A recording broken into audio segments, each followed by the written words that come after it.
Hey, welcome to my podcast where I discuss the origins of all sorts of things. I'm your host, Danny Payne, and this is a very merry episode of On the Origin of Everything.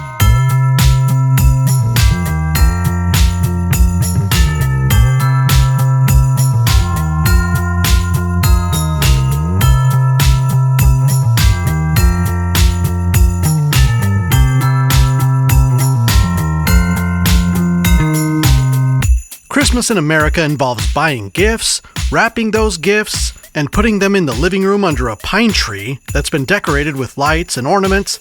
Cookies and milk are set out the night before for the jolly old man in a red suit who slides down the chimney with a sack of presents. Santa Claus, St. Nicholas, Kris Kringle, reindeer and a sleigh, elves and candy canes, but also the birth of Jesus, nativity scenes, joy to the world, the Lord is come. The reason for the season is the birth of Christ after all, right? So how did we end up with so many traditions being celebrated all at once? The Christmas we know and love today is a culmination of thousands of years of traditions from various cultures and time periods. So grab a hot chocolate and get cozy by the fireplace, because we're about to travel back to ancient times to piece together this giant puzzle that is the Christmas holiday. The ancient world dealt with a problem that we don't deal with today, and this problem spurred many beliefs and customs that contributed to the eventual Christmas. The problem I'm referring to is darkness. Before electricity, so basically all of human history, the world was a very dark place. So the sun was everything. For many ancient cultures, the sun was synonymous with life, and darkness with death. The ancient Egyptians worshipped Ra, the sun god, and believed that the sun's cycle of rising and setting was a daily rebirth, and that Ra would grow weaker in the fall and recover as the days began to get longer at the winter solstice. If you need a little refresher on what the winter solstice is, it's the longest night of the year, marking the middle of winter and the beginning of more sunlight to come. It lands on December 21st. The Celts also viewed the winter solstice as a turning point when darkness gave way to light, the death of the old sun and the birth of the new sun. The Norse people regarded this time of year as the sun's triumph over darkness, and other civilizations held celebrations during mid to late December too. The ancient Romans celebrated Saturnalia, honoring the god of agriculture, Saturn, from December 17th to the 23rd. They also believed in Sol, the sun god, but Sol had been less significant to the Romans until Emperor Aurelian in 274 CE promoted Sol as the chief deity of Rome. Sol was renamed Sol Invictus, meaning the unconquered sun, emphasizing supreme power. A festival was held celebrating the rebirth of Sol Invictus after the winter solstice on December 25th. So, the pre-Christian Roman Empire was celebrating the birth of a god on December 25th.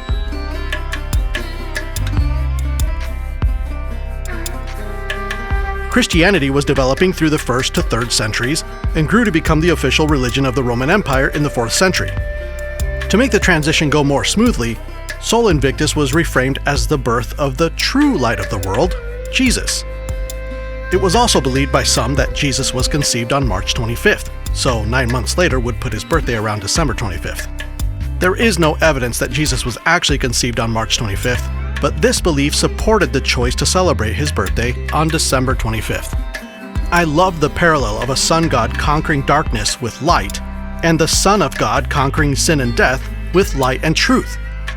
Malachi 4 verse 2 reads, "But unto you that fear my name shall the Son of Righteousness arise with healing in his wings." The phrase Son of Righteousness in that passage is spelled S-U-N even. John 8:12 quotes Jesus as declaring, "I am the light of the world. Whoever follows me will never walk in darkness, but will have the light of life." Light as a symbol of life isn't exclusive to Christianity. Enlightenment is a term used by many religions and philosophies, denoting wisdom and spiritual awakening. Even the Age of Enlightenment refers to illuminating the world with reason and knowledge. It's so interesting how much light has mattered to us from the beginning.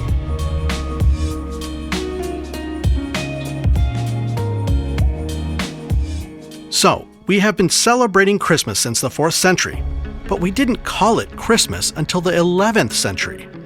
It was originally called Natalis Domini, Latin for Birth of the Lord, in the 4th century, and over the next 700 years people referred to it as simply the Nativity, or the birth of Christ. The word Christmas comes from Christ's Mass, Mass being the Catholic Church service. Christ's Mass was the service devoted to the birth of Christ, and over time it got shortened from Christ's Mass to Christmas. Now, what's the deal with Christmas trees? Why are we bringing trees inside our houses? Well, many ancient cultures regarded evergreens as a symbol of hope and life through the darkest time of the year. Like, if these plants can make it, so can we. The first people to bring greenery indoors to then decorate them for the winter solstice were the ancient Greeks, as early as 1000 BCE. This practice influenced Saturnalia, observed by the Romans, which was later carried over to Christmas traditions when Rome went Christian. Evergreens and Christmas go way back. But these plants weren't pine or fir trees. They were other evergreens like laurels and olive branches. So who were the first to bring pine trees indoors? This practice first appeared among German Lutherans during the Reformation. They decorated these trees with paper roses, sweets, and apples. But why? Well, I was shocked to find that Christmas trees actually have a Christian origin. In medieval Europe, there were these things called paradise plays, which were theatrical performances of Adam and Eve and the Garden of Eden. The centerpiece of this play was a fir tree or pine tree that they called the Paradise Tree, also known as the Tree of Knowledge, bearing the forbidden fruit. This play was held on Christmas Eve and depicted the fall of Adam and Eve to connect humanity's fall with Christ's birth and his mission to redeem humanity from the fall. This paradise tree was so iconic that over time it became a domestic family tradition among Lutherans first, then spread to other Protestant denominations, and would eventually be adopted by Catholic families too. As I mentioned before, the decorations began with paper roses, sweets, and apples, and evolved to more elaborate ornaments, including candles. Which seems like such a fire hazard, doesn't it? Well, they were a fire hazard, but people used them anyway. Candles on Christmas tree branches were precursors to electric Christmas lights, of course.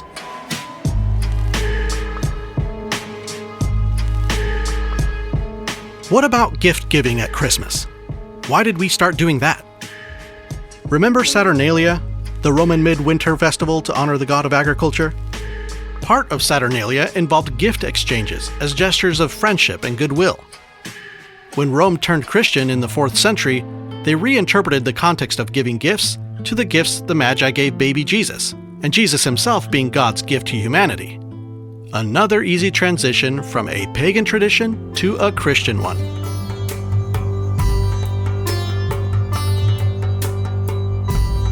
Concurrently, in Northern Europe, the Germanic peoples also practiced gift exchanges during their midwinter celebration called Yule. They had a big feast and sacrificed a boar for good luck in the coming year. Yikes. And they also engaged in lavish gift giving. We're talking robes made of silk with gold embroidery and gold buttons, finely crafted weapons, even livestock and grants of land were given. These generous exchanges were meant to strengthen social ties and cement alliances between the giver and receiver. A Germanic ethos states, "Mutual giving makes for friendship." When Germanic lands became Christian, Yule was gradually absorbed by Christmas, and the practice of gift-giving continued in a new Christian context. But that wasn't the only thing that Christmas gained from Yule. Ever heard of a Yule log? The reason a burning log in a fireplace is part of the Christmas aesthetic is because the Yule celebration also involved burning a huge log, sometimes an entire tree trunk, until it was fully consumed, which could take several days. This ritual represented the rebirth of the sun, bringing good fortune, fertility, and protection in the coming year. And once again, its meaning changed from that to the light of Christ when Christianity reached these cultures. In the Middle Ages, the Yule logs were brought indoors and burned at the hearth as a Christmas Eve custom. Then it was appropriated to the Christian 12 Days of Christmas tradition, where the log would burn continuously from December 25th to January 6th, the period between Jesus' birth and the day of the Magi's visit.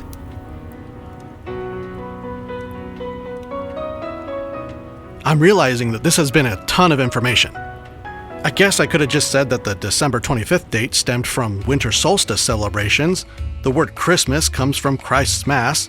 Christmas trees started with German Lutherans and paradise plays, and gift-giving was an old Roman and Germanic tradition that was appropriated to Christmas. But each one of those origins could be their own episode. There's so much to learn about everything I've touched on. But let's take a quick breather right here, and when I come back, I'll get into the really eerie origin of the mistletoe.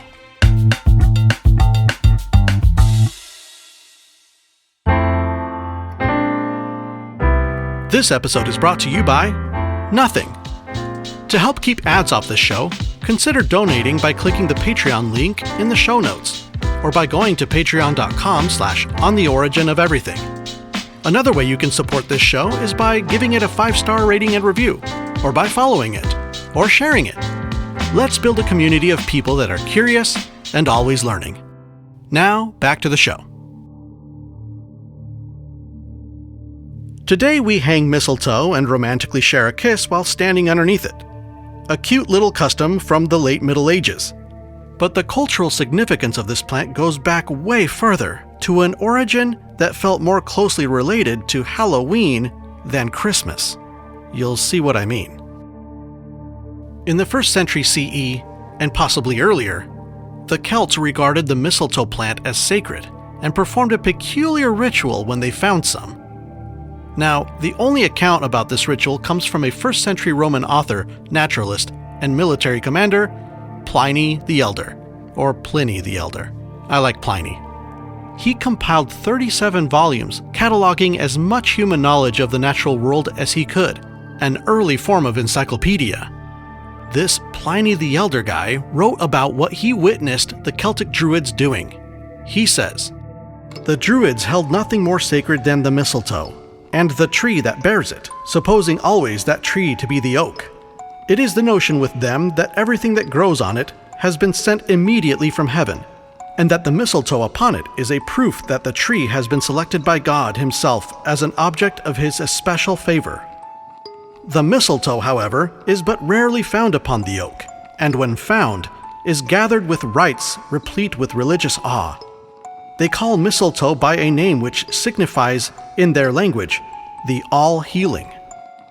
Having made all due preparations for the sacrifice and a banquet beneath the trees, they bring thither 2 white bulls. Clad in a white robe, the priest ascends the tree and cuts the mistletoe with a golden sickle, which is received by others in a white cloth.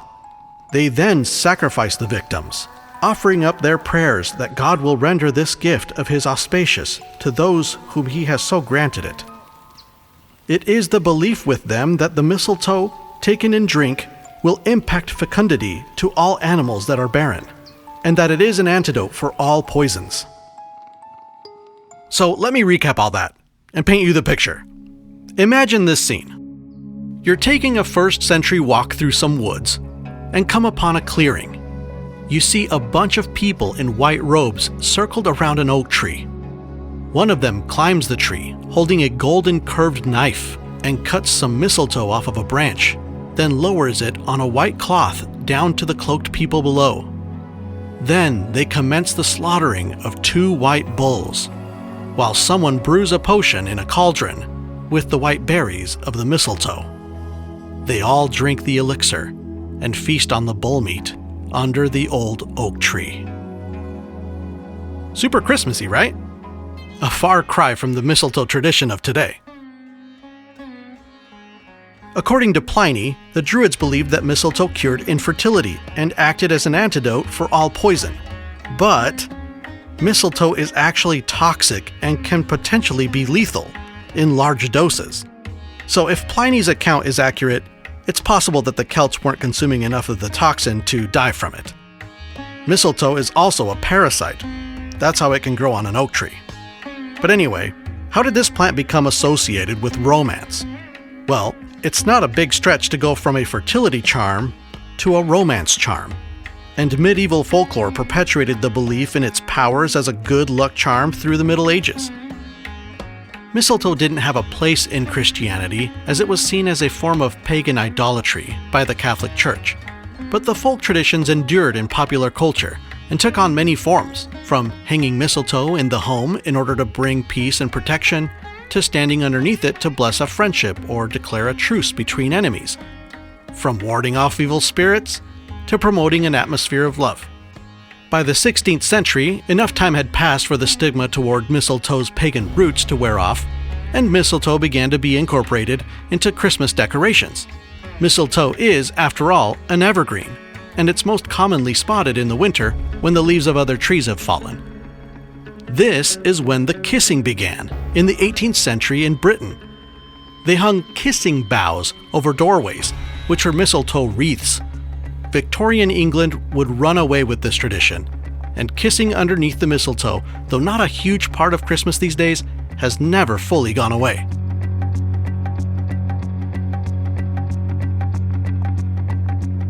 Well, we can't talk about Christmas without talking about Santa Claus. He's got a weird name and he does weird things like policing good behavior, carrying presents in a big sack, and having magical powers. And we just accept it, probably because we don't have a real belief in Santa Claus, but he is based on real beliefs. The Germanic tribes that celebrated Yule believed in a god named Odin, or the Anglo-Saxon Woden. This is the etymology of Wednesday, believe it or not. Odin was a bearded, cloaked man who rode through the sky on his 8-legged horse during Yule, and children would leave boots filled with food for his horse, and in return, Odin would reward the children with gifts. He was associated with Yule, midwinter, and magical abilities. Over the next 1,000 years, though, these beliefs would fade away, but the belief in a figure like Odin would make it easier to adopt Saint Nicholas.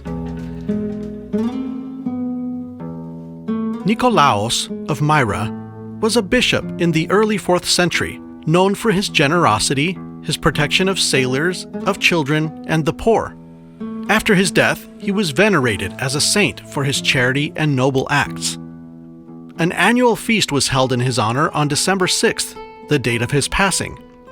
Children received gifts as part of this celebration to commemorate his good deeds toward children. Being that this tradition of giving gifts to children was so close to December 25th, in the late Middle Ages, St. Nicholas Day began to merge with Christmas, and this would be the third gift-giving tradition to be absorbed into Christmas: Roman Saturnalia, the Norse Yule, and now St. Nicholas Day. The Germanic people of Switzerland in the 11th century had their own version of St. Nicholas, Samichlaus. He had a sidekick, Schmutzli, who kidnapped naughty kids and threw them in a big sack to later cook them and eat them. That was your fate if you were a really bad kid. And if you were bad but not that bad, Schmutzli would fill your stockings with manure. These ideas may seem random, but the duality of a benevolent figure and a punisher for a companion mirrored medieval morality. Good behavior is rewarded and bad behavior is punished. Schmutzli's character parallels other folkloric dark companions to St. Nicholas, like that of Krampus, or Belsnickel for all you Office fans. There were a lot of traditions like this throughout the Middle Ages. The whole naughty or nice thing comes from these medieval tropes. In contrast to the nice and mean duo, Northern Europeans in the 15th century celebrated the Frost King or the Winter King. In Anglo-Saxon England, he was Father Christmas. He wasn't a Santa Claus figure at first, just a personification of winter and a symbol of cheer and festivity who went by different names like Old Man Winter or Sir Christmas.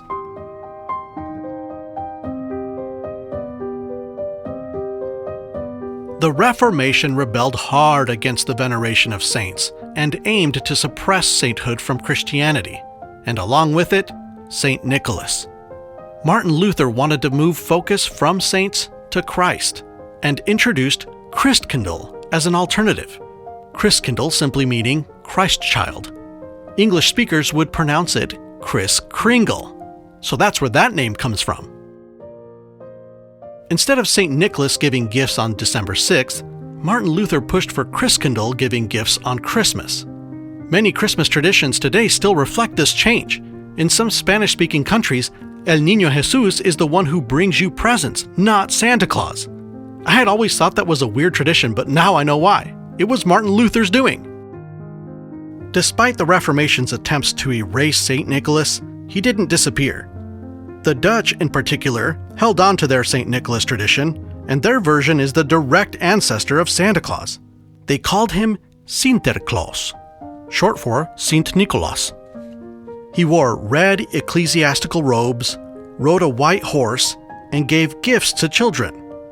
By the time Dutch settlers arrived in New Amsterdam, later New York, Sinterklaas had evolved from a saint to a Christmas figure. It was in America that the different versions of St. Nicholas that were still around, like Father Christmas, Kris Kringle, and Sinterklaas, merged to become Santa Claus. And this concludes part 1 of the ancient origins of Christmas.